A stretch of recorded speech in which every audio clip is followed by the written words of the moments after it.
Assalamualaikum warahmatullahi wabarakatuh. Perkenalkan, nama saya Bagas Aryangga dengan NIM 200304172. Di sini saya ingin menjelaskan tentang dasar teori ekonomi 1. Dasar teori ekonomi adalah konsep-konsep dasar yang menjadi fondasi ilmu ekonomi.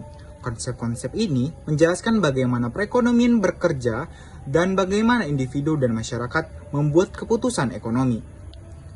Pokok masalah ekonomi adalah masalah yang dihadapi oleh setiap perekonomian, yaitu bagaimana memenuhi kebutuhan manusia yang tidak terbatas dengan sumber daya yang terbatas.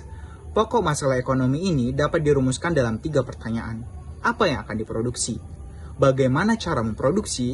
Untuk siapa barang dan jasa diproduksi? Kebutuhan dan keinginan. Kebutuhan adalah segala sesuatu yang diperlukan manusia untuk mempertahankan hidup dan meningkatkan kesejahteraannya.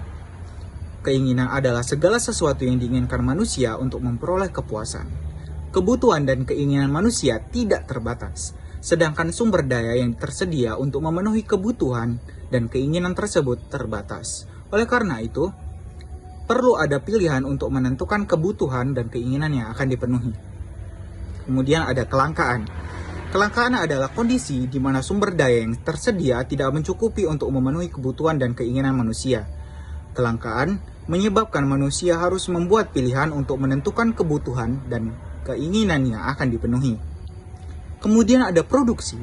Produksi adalah kegiatan menciptakan barang dan jasa untuk memenuhi kebutuhan dan keinginan manusia. Produsen adalah orang atau badan yang melakukan kegiatan produksi. Faktor produksi adalah sumber daya yang digunakan untuk menghasilkan barang dan jasa. Faktor produksi terdiri dari 4 jenis, yaitu tanah, tenaga kerja, modal, dan kewirausahaan. Kemudian ada produksi marginal. Produksi marginal adalah tambahan produksi yang dihasilkan dari penggunaan tambahan 1 unit faktor produksi. Kemudian ada juga keuntungan. Keuntungan adalah selisih antara pendapatan dan biaya produksi.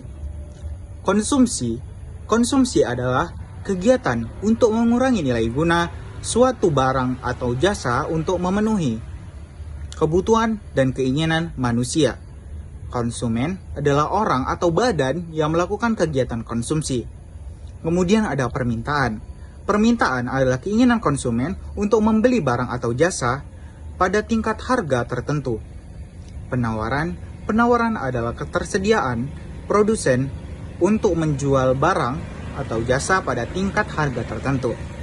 Harga adalah nilai tukar suatu barang atau jasa yang dinyatakan dalam satuan mata uang.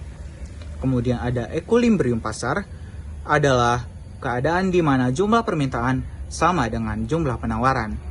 Kemudian juga ada distribusi, adalah kegiatan menyalurkan barang dan jasa dari produsen ke konsumen. Dan kemudian ada masalah-masalah ekonomi makro, yaitu pembentukan harga-harga, pembentukan pendapatan nasional, pembentukan kesempatan kerja, keseimbangan neraca pembayaran. Masalah-masalah ekonomi mikro, yaitu pembentukan harga barang dan jasa, pembentukan produksi, pembentukan konsumsi, dan masih banyak lainnya.